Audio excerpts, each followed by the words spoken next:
everybody and welcome to our channel. I hope you are going well. Умедворем حال همه شما خوب باشد دوستان. خب در این درس با لغت با اکسهویش با هم دیگر می‌آموزیم. خب آغاز میکنیم. house or home خانه. letter box or mailbox قوطی مکتوب‌ها. yard حولی نزدیک خانه. garden باغچه. garage.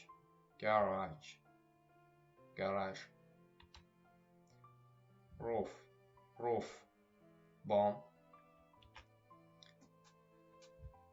chimney توربه دودکش. balcony بالکن خب در خانه‌های بلندشانه موجود میباشد از 2-3 شونه. porch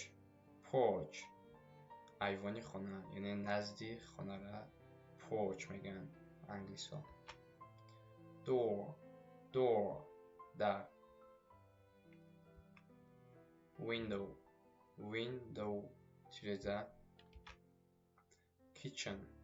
kitchen آشپزخانه کوخنیا. bedroom اتاق خواب. خب bed این تخت خواب می باشد. room حجره می باشد. bedroom اتاق خواب. bathroom حمام. خب دوش. corridor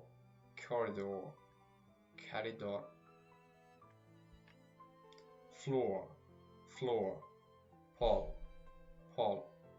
پالی خانه. fountain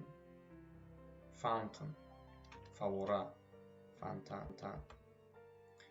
wall دیوار. basement تخخانه یا اینکه پدوار. basement. bed رخت خواب.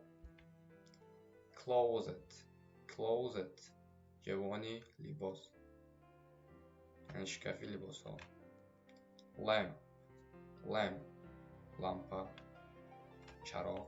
ساعتی زنگدار alarm clock. pillow بالش. sheet پروستین. sheet یک ترجمه دیگهش باز ورق می باشد که اکثری درس‌های زبان انگلیسی با لغت‌ها زیادتر به یک چیز با موضوع هستند. مثال این 3 لغتی که ما عین حال درس داشتیم موضوعش نزدیکتر به خانه میباشد یعنی درباره خانه لوازمات خانه میباشد که ما شیت را ترجمه پروستینش را گذاشتیم. blanket ادیال. carpet قالین. armchair کرسلا. خب chair این یک خب میزی چی میگنش استولی عادی را میگن. armchair کرسلا یعنی زیبا بزرگتر. sofa دیوان. bookcase جوانی کتاب ها.